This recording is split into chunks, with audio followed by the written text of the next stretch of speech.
ये मेरा lecture number 5 है ऑन डी ब्लॉक एलिमेंट्स। मैंने पिछले लेक्चर में आपको बताया D block element and transition elements का मेटालिक प्रॉपर्टीज। मैंने बताया कि जितने भी ट्रांजिशन एलिमेंट है वो सारे के सारे मेटल्स हैं और बहुत सारे मेटल्स के प्रॉपर्टी को शो करते हैं। और मैंने ये बताया कि वो हार्ड होते हैं ड्यू टू कोवैलेंट बॉन्ड। जितना ज्यादा अनपेयर्ड इलेक्ट्रॉन होगा उतना ज्यादा नंबर ऑफ कोवैलेंट बॉन्ड होगा, उसकी स्ट्रेंथ उतनी ज्यादा होगी, यानी उनका मेल्टिंग एंड बॉइलिंग पॉइंट उतना ज्यादा होगा। आज हम लोग पढ़ने जा रहे हैं बहुत ही important topic oxidation state. Oxidation state, इसी को हम ऑक्सीडेशन नंबर भी कहते हैं। ऑक्सीडेशन स्टेट जो होता है किसी भी एलिमेंट का, वो डिनोट करता है एक संख्या को, एक नंबर को। वो क्या होता है कि नंबर ऑफ इलेक्ट्रॉन लॉस्ट और गेन पर एटम। पर एटम कितने इलेक्ट्रॉनों का लॉस हुआ और गेन हुआ, इसी को डिनोट करते हैं हम लोग ऑक्सीडेशन स्टेट या ऑक्सीडेशन नंबर से। अगर ऑक्सीडेशन स्टेट पॉजिटिव होगा means number of electron lost पर एटम, अगर ऑक्सीडेशन स्टेट नेगेटिव होगा तो नंबर ऑफ इलेक्ट्रॉन गेन पर एटम होगा। ओके, तो हम लोग बात करते हैं कि जनरली हम लोग जानते हैं कि किसी भी एलिमेंट का जो ऑक्सीडेशन नंबर होता है वो उसके वैलेंस इलेक्ट्रॉन से ज्यादा नहीं होता है। मींस मैक्सिमम ऑक्सीडेशन स्टेट होगा उसके वैलेंस इलेक्ट्रॉन के बराबर। जैसे ट्रांजिशन एलिमेंट है या डी ब्लॉक एलिमेंट्स है, सबका वैलेंस इलेक्ट्रॉन में 1 या 2 इलेक्ट्रॉन होता है, तो उनका ऑक्सीडेशन नंबर 1 या 2 होना चाहिए। लेकिन हम लोग जानते हैं कि ट्रांजिशन एलिमेंट्स का ऑक्सीडेशन नंबर सबसे ज्यादा होता है, +7 +8 तक शो करता है। तो ऐसा तो नहीं करना चाहिए था, लेकिन इसलिए ऐसा करता है क्योंकि यहाँ पे n-1d और ns सबसेल के बीच में एनर्जी का डिफरेंस बहुत कम होता है, इसीलिए ये वेरिएबल ऑक्सीडेशन स्टेट को शो करता है। तो सबसे इंपॉर्टेंट क्वेश्चन बनता है आपके लिए कि ट्रांजिशन एलिमेंट्स जो होते हैं वो वेरिएबल ऑक्सीडेशन स्टेट शो क्यों करते हैं? क्योंकि n-1d एंड ns सबसेल के बीच में एनर्जी का डिफरेंस कम होता है, इसीलिए n-1d के इलेक्ट्रॉन के साथ साथ ns का भी इलेक्ट्रॉन बॉन्डिंग में पार्टिसिपेट करता है, इसीलिए ये वेरिएबल ऑक्सीडेशन स्टेट शो करते हैं। तो किसी भी ट्रांजिशन एलिमेंट्स का जो मिनिमम ऑक्सीडेशन स्टेट होगा वो उसके वैलेंस इलेक्ट्रॉन्स के बराबर होगा।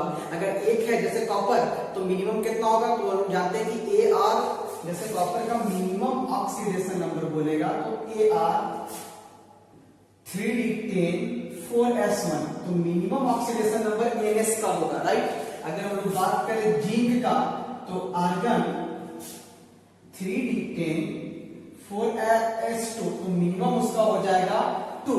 मैक्सिमम ऑक्सीडेशन नंबर होता है n-1d और ns दोनों जोड़ के। जैसे वेनेडियम एटॉमिक नंबर 23, तो हो जाएगा आर्गन 3d3 4s2, तो मिनिमम ऑक्सीडेशन नंबर +2, लेकिन मैक्सिमम ऑक्सीडेशन नंबर दोनों का जोड़ होगा यानी 5 होगा।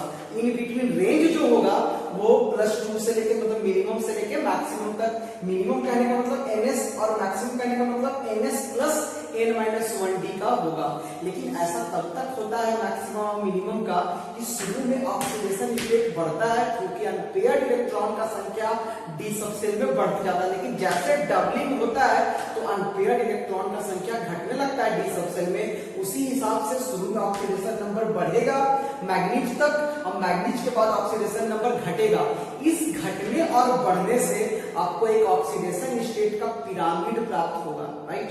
तो हम लिखते हैं सबसे पहले कि transition elements variable oxidation state को शो क्यों करता है।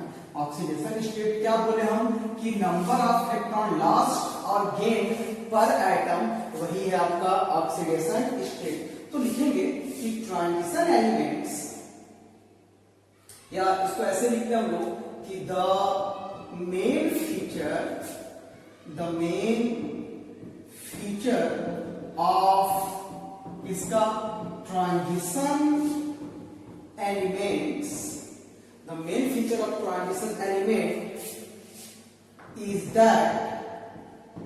is that they exhibit variable oxidation state।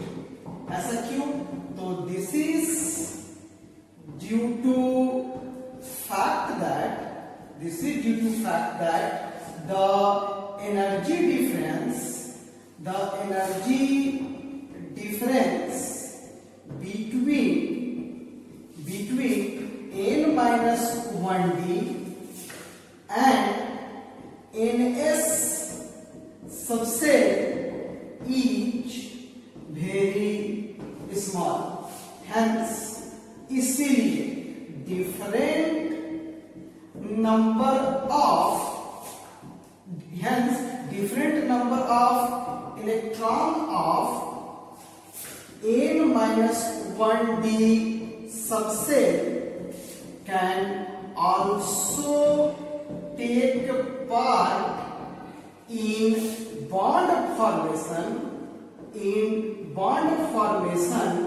in addition to ns electrons. क्या बोले, आप सुने क्या बोले कि जितने भी ट्रांजिशन एलिमेंट्स होते हैं वो वेरिएबल ऑक्सीडेशन स्टेट इसलिए शो करते हैं क्योंकि जो आपका एनर्जी डिफरेंस है बिटवीन n-1d और ns सबसेल के बीच में वो बहुत क्या होता है, कम होता है. इसीलिए जो डिफरेंट नंबर ऑफ इलेक्ट्रॉन है n-1d का वो ns इलेक्ट्रॉन के साथ मिलकर बॉन्डिंग में पार्टिसिपेट करता है. इसीलिए ये वेरिएबल ऑक्सीडेशन स्टेट को शो करता है. हम लोग जानते हैं कि किसी भी एलिमेंट का जो मैक्सिमम ऑक्सीडेशन नंबर होता है वो वैलेंस इलेक्ट्रॉन के बराबर होता है. तो जितने भी ट्रांजिशन एलिमेंट उनका वैलेंस इलेक्ट्रॉन एक है या पे दो है तो एक ही दो शो करना चाहिए, लेकिन ये एक और दो से भी ज्यादा शो करते हैं. क्यों करते हैं तो मैंने बताया क्योंकि ns और n-1d के बीच में एनर्जी का जो डिफरेंस होता है वो बहुत कम होता है. अगर हम लोग लिखें जैसे एग्जांपल ले लें वेनेडियम को, एटॉमिक नंबर 23, इसका होता है argon 3d3 4s2, argon 3d3 4s2. ये इसका नोबल गैस इलेक्ट्रॉनिक कॉन्फ़िगरेशन हो गया. तो लिखेंगे इसमें हम लोग मिनिमम ऑक्सीडेशन स्टेट कितना होगा, मैंने अभी बताया ns का इलेक्ट्रॉन के बराबर, और जो मैक्सिमम होगा तो n-1d और ns दोनों के जोड़ के बराबर होगा. लेकिन ये कब तक होता है, मैग्नीज तक. मैग्नीज के बाद ये घटने लगता है. तो लिखते हैं हम लोग यहाँ पे बच्चा कि the oxidation state of vanadium is कितना, +2. कब, जब when the oxidation state of vanadium is +2 when it's only 2 4s electrons take part in bond formation. as usual हम लोग लिखेंगे कि the oxidation state of vanadium is +3. कब, जब when its 1 3d electron and 2 4s electrons take part in bond formation. Okay, फिर लिखेंगे हम लोग कि the oxidation state of vanadium is +4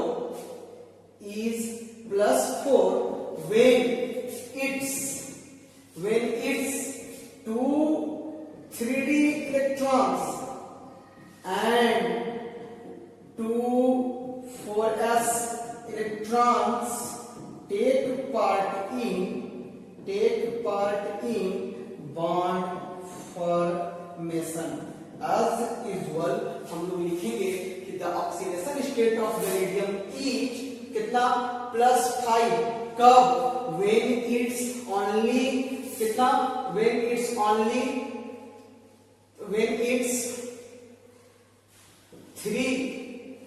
3d electron and 2 4s electrons take part in bond formation. Okay इसी type का हम लिखेंगे कि ये था आपका ऑक्सीडेशन स्टेट। अब लिखते हैं कि ऑक्सीडेशन स्टेट पिरामिड हम लोग को कैसे प्राप्त होगा, ऑक्सीडेशन स्टेट पिरामिड कैसे प्राप्त होगा। लिखते हैं कि the highest oxidation state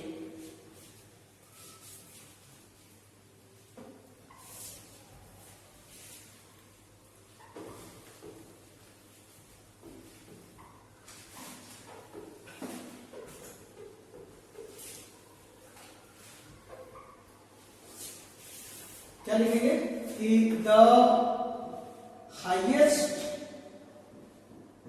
oxidation state exhibited by किसके द्वारा, transition elements first increases with increasing valence electrons, with increasing valence electrons due to increasing number of unpaired electrons in कौन से सबसेल में, इन डी सबसेल। क्या बोले कि तो highest oxidation state exhibited होगा ट्रांजिशन एलिमेंट का, कैसे, तो जैसे जैसे अनपेयर्ड इलेक्ट्रॉन डी सबसेल में क्या करेगा, बढ़ते जाएगा। Once the D subshell becomes more than half filled, once the d subcell becomes more than क्या चीज, हाफ फील्ड, जब हाफ फील्ड से ज्यादा होगा मीन्स आफ्टर मैंगनीज, तो the number of unpaired electrons in d subcell also क्या कर जाए, in d subcell decreases accordingly, उसी के अनुसार accordingly the highest oxidation state of transition elements also decreases, therefore इस तरह से oxidation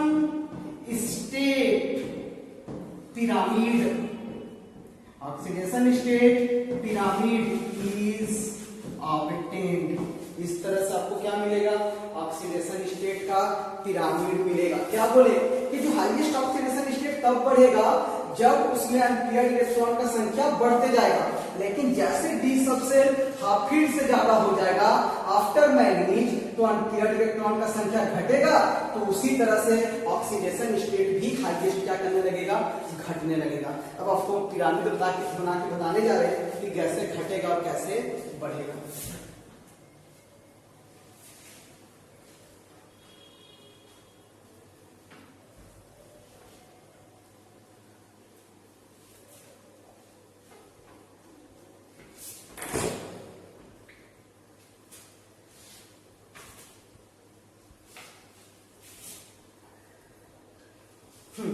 हम लोग देखें अगर तो कुछ ऐसा रहेगा। लिखे हम लोग सबसे पहले ग्रुप, तो ग्रुप आपको पता है कहां से कहां तक है, ग्रुप 3, 4, 5, 6, 7, 8, 9, 10, 11 एंड लास्ट 12, ये था आपका ग्रुप। ओके, अगर हम लोग बात करें एलिमेंट का,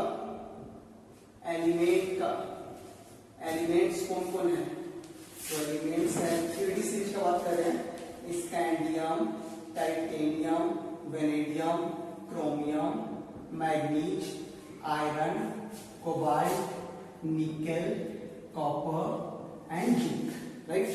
हम लोग इसका वैलेंस, अच्छा एटॉमिक नंबर के बारे में बात करें, एटॉमिक नंबर तो 21, 22, 23, 24, 25, 26, 27, 28, 29 एंड 30। अगर हम लोग बात करें इसका, अगर हम लोग बात करने जाए इसका वैलेंस सेल इलेक्ट्रॉनिक कॉन्फ़िगरेशन का, वैलेंस सेल इलेक्ट्रॉनिक कॉन्फ़िगरेशन का, तो कुछ इस प्रकार है। ये है आपका 3d1 4s2, यहाँ पे है 3d2 4s2, 3d3 4s2, 3d5 4s1, 3d5 4s2, 3d6 4s2, 3d7 4s2, 3d8 4s2, 3d10 4s1 और 3d10 4s2। ये इनका वैलेंस सेल का इलेक्ट्रॉनिक कॉन्फ़िगरेशन हुआ। अब हम लोग बात करते हैं इसके ऑक्सीडेशन स्टेट का। मैंने बोला कि मिनिमम ऑक्सीडेशन स्टेट जो होगा ना बच्चा, वो ns इलेक्ट्रॉन के बराबर होगा, मींस वैलेंस इलेक्ट्रॉन्स के बराबर होगा, और मैक्सिमम होगा n-1d और ns सबसेट के दोनों का योग होगा या एडिशन होगा। तो हम यहाँ देखें अगर, तो यहाँ पे बना लेते हैं हम लोग 1 2 3 4 5 6 और 1 7। तो ये जो है इसका मिनिमम होना चाहिए 2, लेकिन ये शो नहीं करता है। लेकिन दोनों का मैक्सिमम देखेंगे तो 2 और 1 3, तो ये शो करता है 3। आप +3 भी लिख सकते हैं, इसको रोमन में भी लिख सकते हैं 3। यहाँ अगर देखें तो मिनिमम तो आपको दिख रहा है कि 2, मैक्सिमम 4, तो इन बिटवीन 2 3 4। यहाँ भी देखिए आप 2 3 4 5। यहाँ पे देखिए मिनिमम कितना होगा ns में कितना इलेक्ट्रॉन है 1, तो 1 भी। मैक्सिमम कितना होगा 5 और 1 6, तो 1 2 इसका रेंज हो जाएगा 1 2 3 4 5 6। यहाँ पे देखिए 7, मिनिमम कितना 2, मैक्सिमम 7, तो 2 3 4 5 6 7। अब देखिए, अब यहां से क्या हुआ कि d सबसे हाफ फील्ड से ज्यादा होने लगा, तो अनपेयर्ड इलेक्ट्रॉन की संख्या घटने लगा। तो यहाँ पे जो ऑक्सीडेशन स्टेट भी है अब ये घटने लगेगा। तो यहाँ पे हो जाएगा 2 3 4 5 और 1 6। यहाँ पर भी 2 3 4 और ये 500 नहीं करता है। ओके, तो यहाँ पे छोड़ देता है। यहाँ पर भी देखिए आप मिनिमम 2 3 ओके 4, यहाँ पे देखिए 1 2 3 और यहाँ पे सिर्फ 2। देखिए शुरू में ऑक्सीडेशन स्टेट बढ़ा, अब बाद में ऑक्सीडेशन स्टेट घटने लगा। ऐसा क्यों हुआ? क्योंकि मैग्नीज तक अनपेयर्ड इलेक्ट्रॉन का संख्या बढ़ते गया, लेकिन बाद में अनपेयर्ड इलेक्ट्रॉन का संख्या घटने लगा। इसीलिए हमको घटने और बढ़ने से एक ऑक्सीडेशन स्टेट का पिरामिड मिला। लेकिन हम लोग जानते हैं कि आयरन जो है ये +1 भी शो करता है, मात्र एक ही कंपाउंड में ये +1 शो करता है। कॉम्प्लेक्स कंपाउंड है जिसको लोग बोलते हैं ब्रॉन्ज रिंग कॉम्प्लेक्स। मैंने आपको बताया है पी ब्लॉक एलिमेंट में ब्रॉन्ज रिंग टेस्ट, कि ब्रॉन्ज रिंग टेस्ट एक कन्फर्मेटरी टेस्ट है नाइट्रेट आयन का इन एंड सॉल्यूशन। किसी सॉल्यूशन में नाइट्रेट आयन है या नहीं है उसके कंफर्म करने के लिए हम लोग ब्रॉन्ज रिंग टेस्ट करते हैं। इसमें करते क्या है कि हम लोग नाइट्रेट का सॉल्यूशन लेते हैं, उसमें फ्रेशली प्रिपेयर्ड FeSO4 ऐड करते हैं और without help of wall of test tube हम लोग ऐड करते हैं कंसंट्रेटेड सल्फ्यूरिक एसिड, और हम लोग को उस एक जंक्शन पे हम लोगों को प्राप्त होता है ब्राउन कलर का रिंग, जिसको हम लोग बोलते हैं ब्राउन रिंग टेस्ट। अगर ब्राउन रिंग नहीं फॉर्मेशन हुआ तो हम बोल सकते हैं कि उस सॉल्यूशन में जो अननोन सॉल्यूशन लिए थे उसमें नाइट्रेट आयन नहीं है, और अगर ब्राउन रिंग का फॉर्मेशन होगा तो हम लोग बोलेंगे कि उसमें नाइट्रेट आयन प्रेजेंट है। लेकिन मैंने बोला था कि सारा नाइट्रेट का सॉल्ट ब्राउन रिंग टेस्ट नहीं देता है।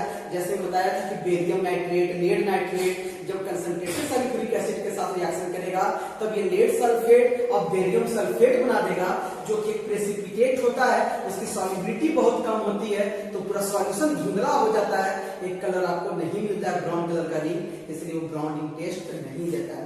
तो वो कंपाउंड कौन सा है सर जिसमें आयरन प्लस 1 शो करता है? तो वो कंपाउंड बच्चा कुछ ये है कि FeH2O का हॉल 5 NO और SO4। अगर आप आयरन का ऑक्सीडेशन नंबर निकालिए तो यहाँ पे हो गया X, ये एक न्यूट्रल है, तो यहाँ पे 0 गुना 5, नाइट्रोसोनियम आयन है +1, सल्फेट का होल चार्ज होता है -2 = 0, तो हो गया X + 1 -2 = 0, X - 1 0, X = +1। तो इसका इस कॉम्प्लेक्स कंपाउंड का आयरन का ऑक्सीडेशन स्टेट +1 है। इसका नाम क्या है? तो इसका नाम है पेंटा एक्वा नाइट्रोसोनियम। क्या लिखे? कि पेंटा एक्वा नाइट्रोसोनियम आयरन 1 स्पेस देके सल्फेट। ये इसका जो लोग प्रॉपर्टीज जाने ना, तो प्रॉपर्टीज देखिए, ये पहला कि it is an intense brown coloured compound है। क्या बोला मैंने?